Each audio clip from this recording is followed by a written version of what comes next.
The Sith Order has gone through many drastic changes over several millennia, including multiple complete overhauls of the Order. In many aspects, the only thing many of these organizations have in common was the name Sith. The Sith have risen and fallen several times, each time the Order more evolved in certain aspects, but also lacking in others. In Knights of the Old Republic 2, the Dark Lady of the Sith, Darth Traya, made a statement concerning the ancient Sith Empire, and what Traya believed a true Dark Lord really was. She said this: "If you were to face an ancient Sith Lord in combat, you would learn that we are as children playing with toys compared to the prowess of the old masters." The Sith Lord Traya was referring to here was Tula Cord, who was considered the finest lightsaber duelist of his era, especially impressive considering he belonged to an era where proving one's dominance over others was of the utmost importance among the once vast Sith Empire. For over a century, Horde reigned undefeated, only being usurped when his apprentice stabbed him in the back, fearful of confronting him head on. But despite this example, is there any truth behind the statement that Traya made, that the ancient Sith are far more powerful than the more modern dark side users of the galaxy? In fact, there is some truth within Traya's words, that the ancient Sith were more powerful, but to delve into exactly what made this so, we must look at the timeline and key differences between generations of Sith. The era of Sith Traya is referring to is the era of Sith purebloods, which bred such notable Dark Lords as the previously mentioned Tula Cord. The Sith purebloods were around before the Dark Jedi ever ventured to the world of Korriban and inbreeding began. It is heavily referenced though that within the Star Wars universe, the second the Dark Jedi and the Sith purebloods bred with one another is when the true Sith Empire began to form. Unfortunately, little is known of the Sith this far back in the timeline, only that they were less devoted to culture and knowledge, and possessed a more potent and pure connection to the dark side, rather than a learned and developed one. The truly powerful Dark Lords, however, would follow after. Across the stars, members of the Jedi Order discovered new, terrifying ways to use the Force, as they learned they could use it to manipulate and physically transform life forms. This power was only shared in the dark corners of the Order, until the numbers practicing this new perception of the Force were many, and the Jedi Council finally took note. The Jedi Council deemed the so-called advancements dangerous, and ordered their brethren to abandon all experiments concerning this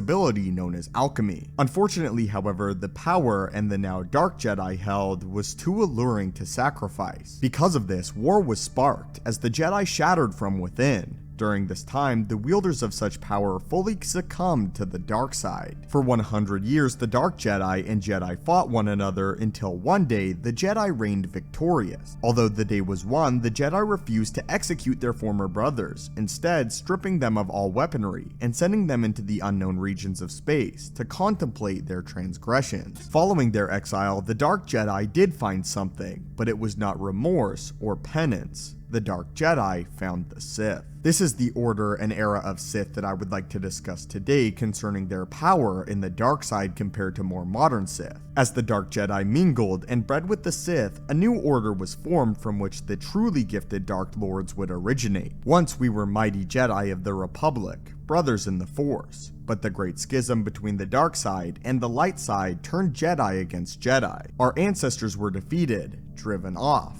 cast out. This era of Sith possessed both the raw connection to the dark side of their ancestors of the pureblood, as well as the academic achievements of the Dark Jedi. Here it is proven that simply being a Sith pureblood or not did not dictate one's power in the dark side, as some of the most notable Dark Lords of this era, such as Marka Ragnos and Naga Sadow, were half-breeds between the ancient race of the Sith and the Dark Jedi. The power of these Sith were more dictated by a combination of their strength and connection to the dark side, as well as the doctrine that they studied. These Sith even constructed a prophecy similar to that of the Jedi Chosen One, that told of a Sith Lord that would one day rise to destroy the Order, but that it would strengthen and empower it as the Sith would return mightier than ever. The technology and knowledge of the fallen Jedi mixed with the potent connection of the pure-blooded Sith, and appeared to have created the ultimate dark side warriors. However, tragedy struck.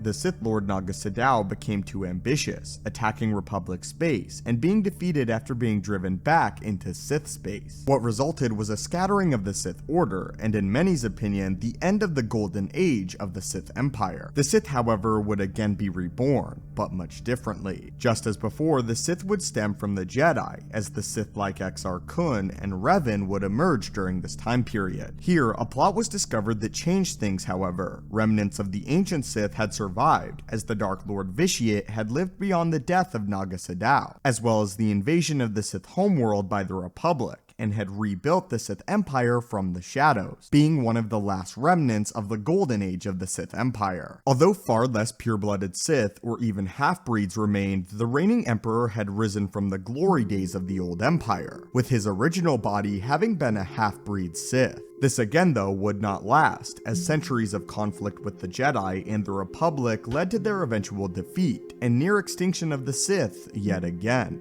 After the Sith became somewhat reorganized by again a fallen Jedi now deemed Darth Ruin, the Jedi Order took drastic action to eliminate all of the Sith once and for all, having been plagued by them long enough. The Jedi granted a member of their order, Khan, great armies and power, and for a time he successfully defeated the remaining Sith. However, he became power drunk and found himself agreeing with much of the Sith philosophy, as he constantly came into close contact with them. Unfortunately, Khan too would be seduced by the power of the dark side. Deeming himself a Sith Lord, the Jedi were forced to raise arms against Khan. It was here the chosen one of the Sith, foretold long ago, would finally emerge. Darth Bane, who was indoctrinated into the Sith, was disgusted by Khan, stating the Brotherhood of Darkness was nothing but a twisted perversion of the Jedi Order, a dark parody of the very thing we stood against. Darth Bane believed it was disgraceful that Khan had been a former Jedi, and resolved to destroy Khan and take over. Learning from the histories of Darth Revan, Darth Bane discovered that the dark side of the Force was more powerful when there were fewer Sith left in the galaxy, and because of this, Darth Bane formulated the Rule of Two, bringing to pass the ancient prophecy. The prophecy that foretold of a Sith Lord that would destroy the Order but would rebuild it more powerful than ever. Darth Bane was this chosen one, the Sith Ari.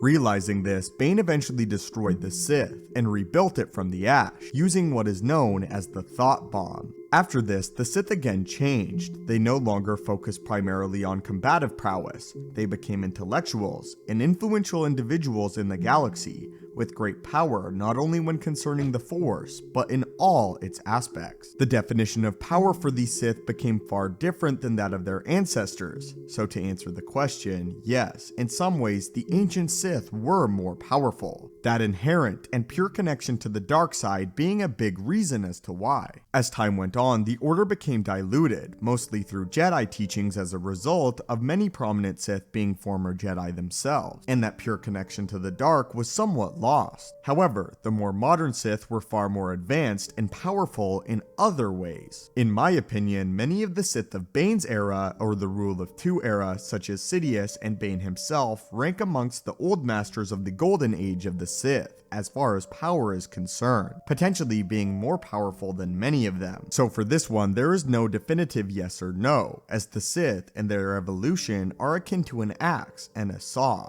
Both are powerful and productive, but in very different ways. But there is the answer, my friends, and what are your thoughts on this ultimate conclusion? In your opinion, are the ancient Sith Lords in fact more powerful than the modern Sith Lords? And if you were to succumb to the dark side of the Force and join one of the orders of the Sith, would you want to belong to the more ancient Golden Age or the Rule of Two era? Personally, I like the idea of the Rule of Two and advancing in other aspects not strictly pertaining to the dark side, but again, that's just my own opinion. As always, my friends, I appreciate your support on the channel. It means the absolute world to me. May the Force be with you, and have a great day.